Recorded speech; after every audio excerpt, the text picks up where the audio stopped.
Nagpunta nga pala kami ng kaibigan ko dito sa isang hidden cafe sa Cavite. Hindi na siya hidden kasi sasabihin ko na. Charot. Hindi, marami na din nakapunta dito, guys. Sobrang ganda kasi talaga ng lugar. Tignan nyo naman, papasok pa lang, sobrang greeny na. Ang ganda-ganda talaga. Located lang ito sa Maragondon, Cavite. Malapit lang, guys. Nag-waste nga lang din kami, kaya hindi kami naligaw.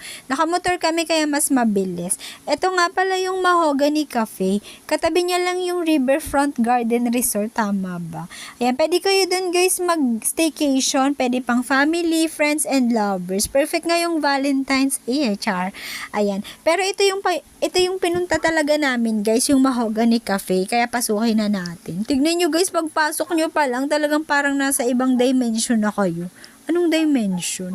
Sobrang nakaka-relax talaga, guys. Sobrang greeny, mahangin. Parang ang layo-layo nyo sa stress. Ay, ano daw? Ayan. Walang masyadong tao. Actually, dalawa nga lang kami. Weekdays kasi ito ng pagpunta namin. Hindi ko lang sure kapag weekend baka madami. Kasi ang ganda talaga ng lugar. Nakaka-relax. Ayan.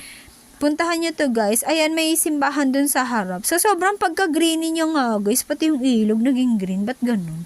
Ito nga pala yung menu nila. Madami silang ino-offer, madaming drinks, juices, frappe, iced coffee, meron din non-coffee. Tapos meron din silang breakfast meal, guys, kaya kapag gusto nyo kumain, marami din, may pasta, burger, salad. Syempre hindi mawawala yung kanin. Ayun, may calamaris pa nga sila. Madami din silang dessert. Di ko lang alam kung available lahat yan kasi medyo madami talaga silang ino-offer. Try nyo na lang pag pumunta kayo dito, guys. Sobrang ganda. Ayan, flex ko lang ulit yung lugar nila. Sobrang nakaka-relax at ang tahimik. Huni nga lang ng ibon yung maririnig mo, tsaka yung hampas ng hangin. Mainit yung labas pero malamig. Ay, ano daw? Mainit pero mahangin, yun pala yun. Sobrang ganda, guys. Sobrang worth it yung pagod. Ay, hindi, joke lang. Di pala siya nakakapagod. Charot. Malapit lang to, guys. Kaya puntahan nyo na. Ito nga pala yung in-order ko, roast chicken. Ang payat ng chicken. Ayan. Ito naman yung sa kaibigan ko, carbonara with bread. Shishal. Bitin nga ako dyan sa kanin kasi rice is life kasi medyo mahal talaga kaya iyan na lang muna. Dito kami sa labas pumuesto para mas ma-enjoy namin yung nature.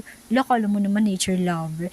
Sa kape naman pala yung in-order ko caramel macchiato, yung sa kaibigan ko parang Java chips. Ang sarap din talaga. Ayan, ito naman yung papunta dun sa resort. May access din kasi from cafe papuntang resort. Pero flex ko muna yung Mahogany Cafe yung loob nila. Diba? Sobrang ganda, guys. Picture-picture kayo dyan. Di kayo magsasawa. Sobrang ganda. Aesthetic. Ayan. Ito na yung papunta dun sa resort.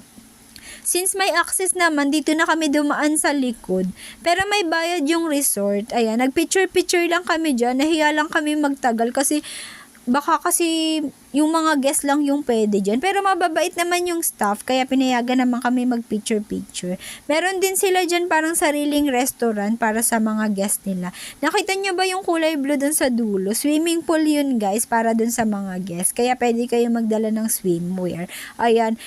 Tinry ko din nga pala tong swing na to. Diyos ko, yung para tong sa Bali. Nakakaloka, guys. Pangiti-ngiti lang ako dyan. Pero yung kaba ko, grabe. Para kasing mahuhulog ako dyan sa green na ilog. Ano ba yun? Ba't green? Ayan. Pero mababa lang talaga siya, guys. Pero ewan ko ba, natatakot ako. Wow, arte. Ayan, ito na yung palabas, guys. Dito na kami dumaan, pero ito yung entrance talaga ng resort. Ano daw? Ayan, tignan nyo naman, pwede kayo dyan mag-walkato ng jowa nyo. Sana all my jowa. Perfecto nga yung Valentine's, guys, kaya puntahan nyo na to, isama nyo to sa bucket list nyo kasi sobrang worth it. Ayan, tinry ko pa nga magbukas-bukas ng pinto, kala mo naglalakad na sa simbahan.